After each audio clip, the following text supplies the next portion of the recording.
Olá, bom dia. Bom dia aos queridos que estão conosco.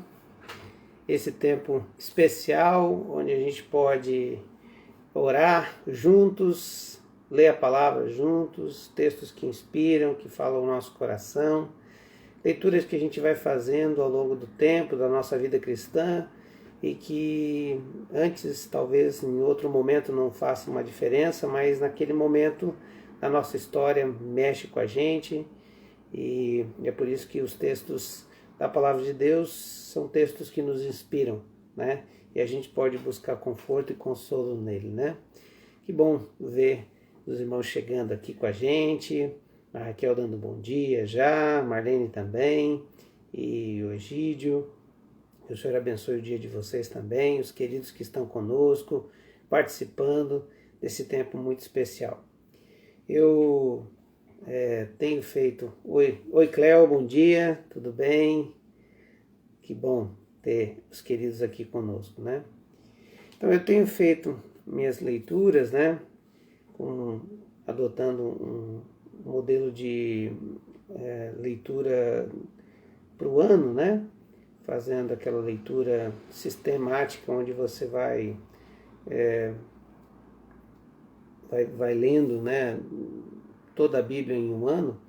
E eu estou aqui fazendo essa leitura e queria compartilhar com vocês textos que me chamam a atenção enquanto eu estou lendo, né? Então é um devocional que eu faço e depois também posso compartilhar alguma coisa com os irmãos aqui. Olha, o Almir e a Verônica foram membros da nossa igreja há muitos anos e eles hoje estão completando 41 anos de casados. Parabéns, queridos, Deus abençoe, viu? Que Deus continue unindo a vida de vocês, né? E eles têm um ministério muito bonito, eles, né, têm um cuidado muito grande com o Mateus, né? O filho deles, e um carinho especial com o Mateus, né? E um amor muito grande pelo Mateus, né? Um abraço também para o Mateus. Muito bem, queridos, esse tempo também, né, é um tempo da gente poder orar uns pelos outros, por isso alguns pedidos de oração acabam chegando e a gente coloca-os diante do Senhor. Muito bem, hoje eu escolhi, né, para nossa leitura de reflexão, de devocional, alguns versículos ali de Êxodo 13, do versículo 20 ao 22. E só para você se inteirar, né? Moisés está com Arão num embate contra o faraó e no Egito, tentando tirar o povo de Israel do Egito, onde eles já estavam com 430 anos de cativeiro. E o Senhor se cansa, então, desse sofrimento do povo. Ele não deseja mais que o povo sofra, então quer libertar o povo, e aí manda dois desses homens, né, Moisés e Arão, para libertar o povo. O faraó endurece o coração, na medida que o faraó vai endurecendo o coração, Deus vai dando pragas. E as 10 pragas do Egito, que a gente conhece tanto, são fruto de uma teimosia do coração de Faraó, porque Deus já sabia que Faraó teria o coração endurecido e por isso as 10 pragas existiram. Talvez aqui a primeira lição para a gente, né? Talvez a gente está sofrendo coisas que são naturais, né? Que são consequências da própria maldade do mundo, né? Ou consequências da própria vida, né? Mas às vezes a gente está sofrendo consequências dos nossos erros por causa dos nossos pecados, como consequência dos nossos pecados. Ontem eu falei sobre o falso arrependimento, né? A gente acaba sofrendo consequências de coisas que a gente não quer largar a mão, que a gente não quer deixar de fazer, e a gente quer ainda continuar tendo perdão. O arrependimento falso é aquele que a gente quer o perdão, mas quer continuar do mesmo jeito, não quer mudar nenhuma ação e nenhuma postura nossa. E Deus então coloca Faraó diante de um espelho de um muro, né, onde ele é pressionado, porque ele precisa mudar. E é tão interessante que Deus cuida da situação que o povo e os oficiais estavam do lado, né, do povo de Israel, simpatizantes ao povo de Israel, querendo que o povo vá embora. E num determinado momento então da história, Deus então diz, olha, a última praga é a praga da morte dos primogênitos. E essa vai ser um sinal. Além dela ser a última praga, também é uma comemoração da Páscoa do Senhor. Porque vai ser o dia em que o anjo da morte vai passar sobre todo o Egito, inclusive na terra de Gósen, que era a terra onde estavam os israelitas, que foi a terra dada do faraó anterior a José, para que Jacó e seus filhos, Israel, pudesse ficar ali com seus rebanhos, porque tinha fome na terra. Bom, o anjo da morte então passaria sobre todo o Egito e mataria todo o primogênito, tanto de animais quanto de humanos. Mas não matou nenhum animal e nenhum ser humano do povo de Israel. Por quê? Porque o povo de Israel obedeceu ao que o Senhor mandou.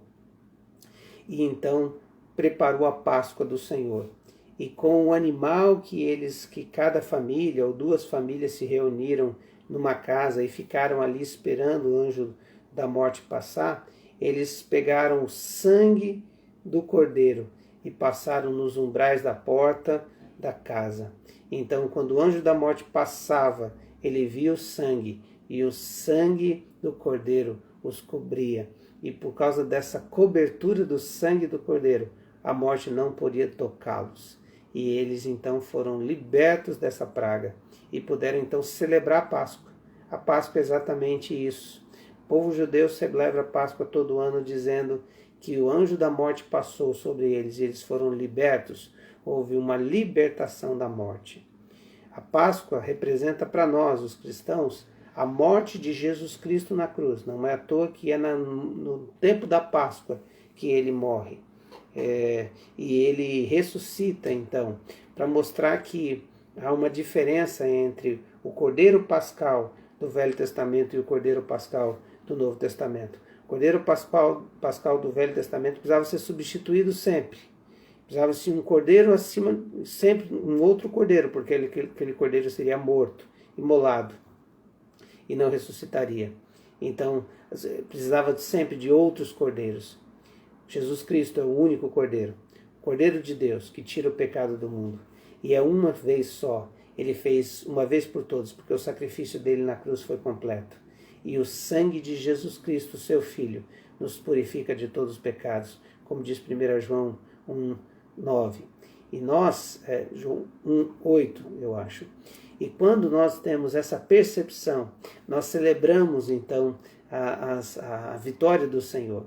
Por isso, toda vez que você participa da ceia do Senhor na sua igreja ou na nossa igreja, nós estamos dizendo que o Senhor Jesus foi o Cordeiro que foi morto e que a morte não tem mais poder sobre nós.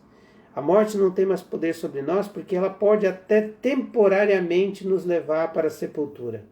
Mas um dia já está reservado a vitória do Cordeiro, quando ele voltar e chamará para si todos os vivos e todos os mortos. E haverá então um grande julgamento, onde aqueles que foram obedientes ao Senhor Jesus, aqueles que reconheceram o sangue de Jesus Cristo, aqueles que se renderam ao seu poder, renderam a sua mensagem e renderam o seu sacrifício na cruz, e reconheceram que não poderiam fazê-lo sozinhos, e foram libertos então do poder das trevas, através do novo nascimento em Cristo Jesus, celebrarão a vitória da ressurreição, e ali viverão com ele eternamente. Por isso a morte não tem mais domínio sobre o cristão.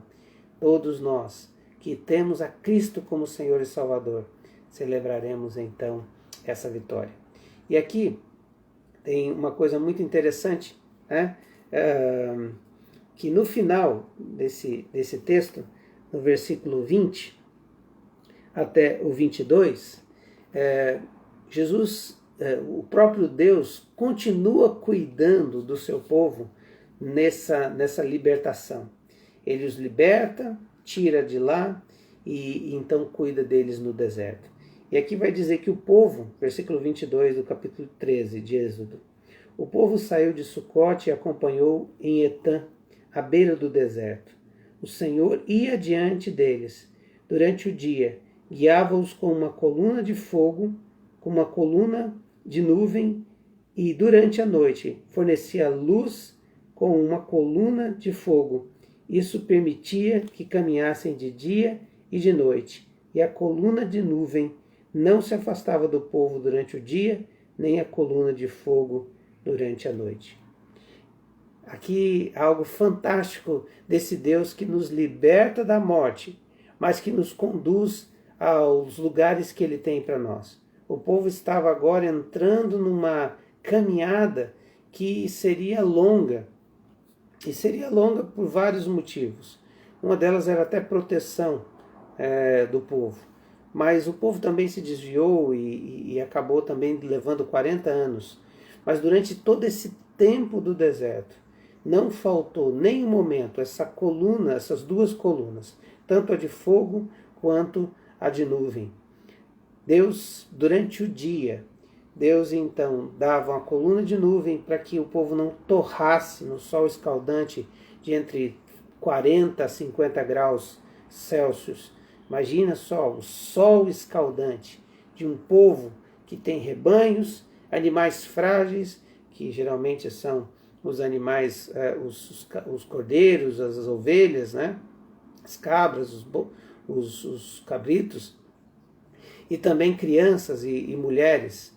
Então a fragilidade desse povo caminhando no deserto, eles precisavam então de uma nuvem que os cobria.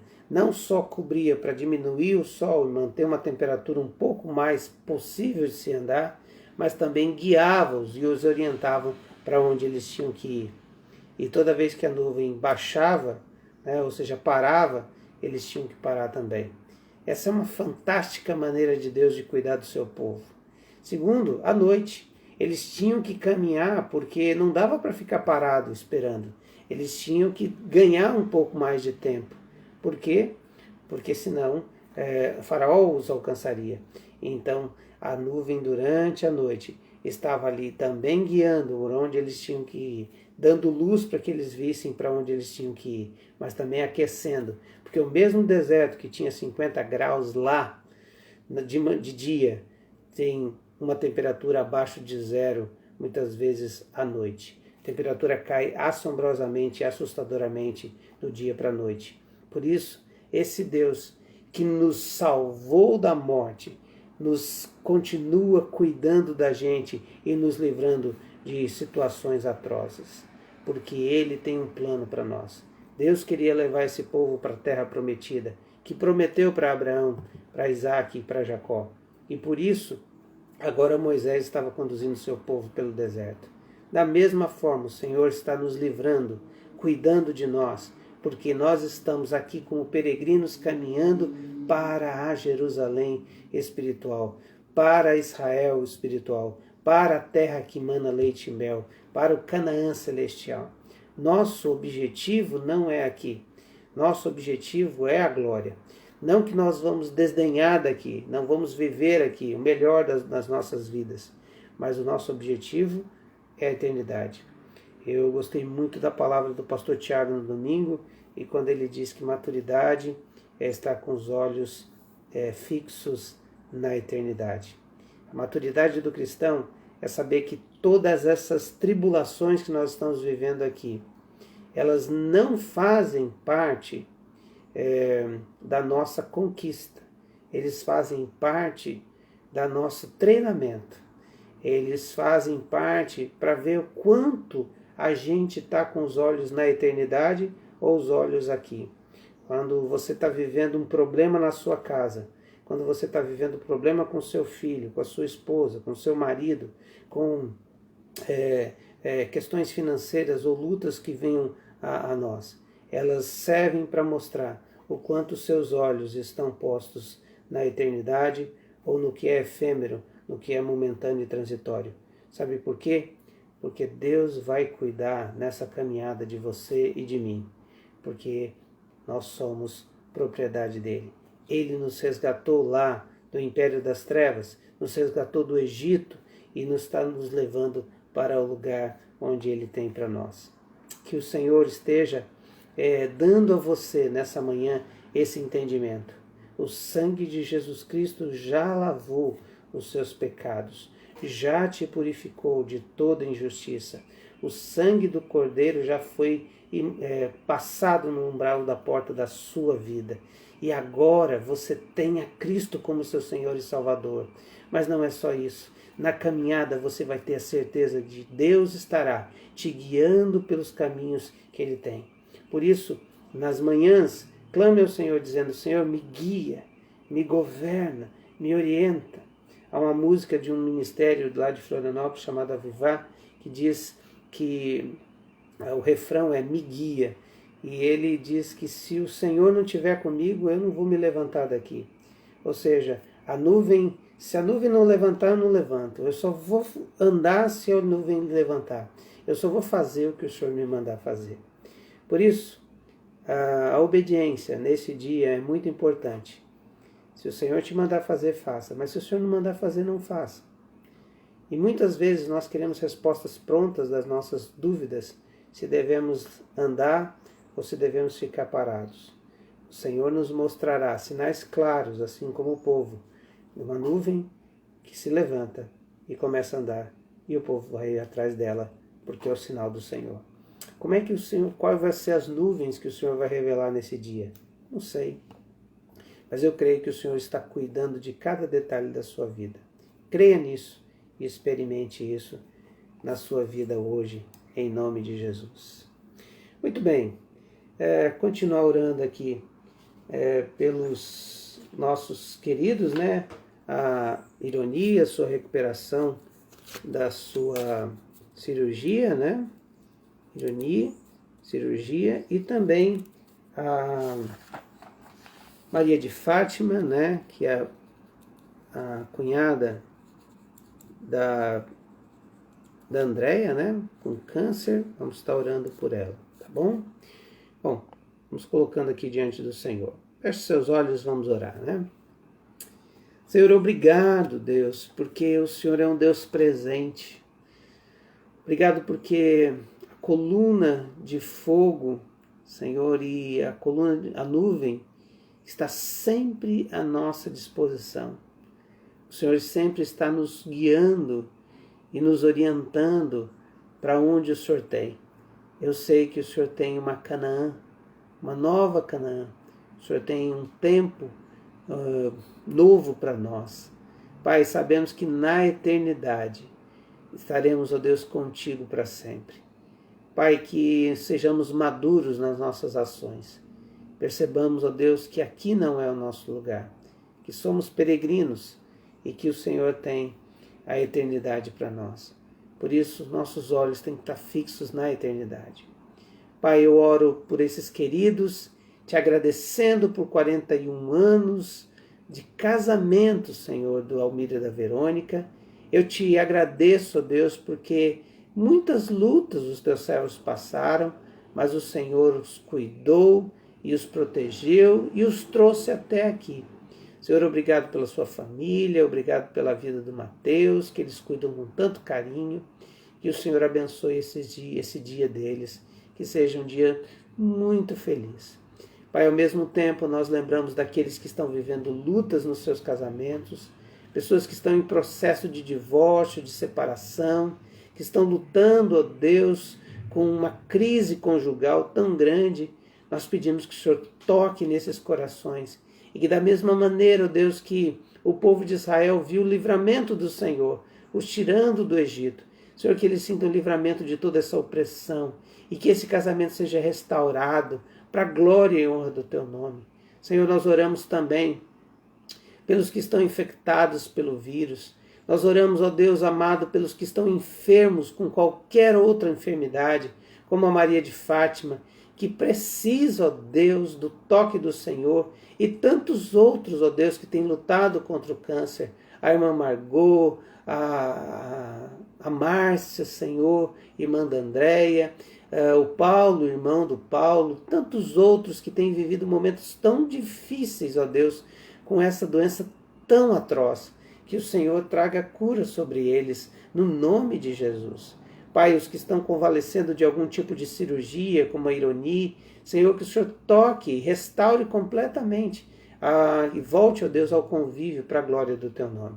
Senhor, em nome de Jesus, eu também quero colocar diante do Teu altar esse quadro, ó Deus, de possível vacina no Brasil. Obrigado, Deus, pela nossa agência de vigilância sanitária, a Anvisa, Senhor. Obrigado, Senhor, pela competência daqueles homens e mulheres. Obrigado pelo seu compromisso profissional, por ser técnicos, ó Deus, naquilo que fazem. Ó Deus, e pelo compromisso, ó Deus, de aprovarem as 2 vacinas que estão aprovadas. Pai, nós oramos que essas vacinas cheguem logo, cheguem aos profissionais da saúde, que cheguem, ó Deus, aos idosos, que cheguem, ó Deus, aos que têm algum tipo de doença, Senhor, e que precisam, ó Deus, dessa vacina para, ó Deus, se protegerem desse vírus. E que toda a população possa ser vacinada também. E, Pai, que não haja nenhuma reação, que o Senhor, ó Deus, dê o antídoto contra essa doença, para que possamos, ó Deus, voltar a nos encontrarmos, a nos vermos, a orarmos juntos, ó Deus, como família cristã. Deus, eu oro também, Senhor, por aqueles que estão enlutados, pelos que estão vivendo, ó Deus, a dor da perda permanente, ó Deus, pelo menos nessa terra de alguém, que o Senhor esteja consolando e confortando. Eu oro, Deus, por Manaus, que o Senhor tenha misericórdia e cuide dessa situação e mude, ó Deus, esse quadro. Oramos, ó Deus, pela casa do Diego, que o Senhor levante recursos, Pai, para que a gente possa terminar, ó Deus, concluir essa etapa, Senhor, e que essas madeiras possam vir, a parte da fundação e as madeiras possam vir, para que o Diego e sua família possam ter uma casa, ó Deus, uma casa digna para morar, Senhor. Louvado seja o Teu nome pelo seu cuidado com a sua igreja. Que o Senhor abençoe a igreja espalhada em todo o Brasil. Que ela seja temente ao Senhor e que busque ao Senhor em tudo. E que entenda, ó Deus, que nós fomos resgatados pelo sangue de Jesus Cristo. E agora o Senhor nos conduz até a mansão celestial. E que nesse caminho de peregrinação, nossos olhos não se percam no ouro tolo, e que os nossos corações estejam postos no Senhor, e que os nossos pés marchem em direção a Canaã celeste, para a glória e honra do Teu nome. É o que oramos, agradecidos nesse dia, em nome de Jesus. Amém, Senhor. Amém. Amém, queridos. Muito bem. Então dou aqui alguns avisos. O primeiro, queridos, nossos cultos já voltaram, tá? E você pode participar deles. A única restrição é o uso da máscara, o distanciamento entre social e o uso do álcool gel e a medição de temperatura. Só isso. O restante, queridos, vocês podem vir. Né? Os nossos idosos que estão em condição também podem vir. Aqueles que estão adoentados é melhor ficar em casa. Mas então, o cuidado a gente está tendo, mas que você venha, participe conosco. Domingo, 10h30, o nosso culto. Tá? Estamos estudando o livro de Colossenses, a plenitude em Cristo, a maturidade do cristão em Cristo. E temos crescido muito nisso também. Sentimos a falta de alguns, né, e queremos vê-los. Luiz Fernando, que bom vê-lo aqui também, e os outros queridos aqui. Um bom dia, Eliane também, né? Isabel, o Fransky, bom dia, Fransky, bonjour. A Maria Luísa, manda um abração pro maridão, estamos com saudade de vocês, viu, o Carlão. E a Lucinere também, o Tony, manda um abraço, e o Daniel, eu acho que é Daniel, filho, Deus abençoe. Também a Ana Maria, o Daniel Regis, manda um abração para o Daniel. O Ernesto, já mandei um abraço. A Tina, bom dia, minha querida. A Rose também, bom dia, vê-la aqui, é um prazer. O Almir Machado também já comemorando os 41 anos. Nívia, bom dia, Nívia. A Ângela, Baiana, bom dia, minha querida. André Tiburcio também, a Dani, o Stevens, o Noah, esses queridos aqui também, a Áurea, eu acho que eu cumprimentei a todos. O Paulo Roberto também com a gente. Um bom dia, queridos, que Deus abençoe e até amanhã neste mesmo horário. Deus abençoe.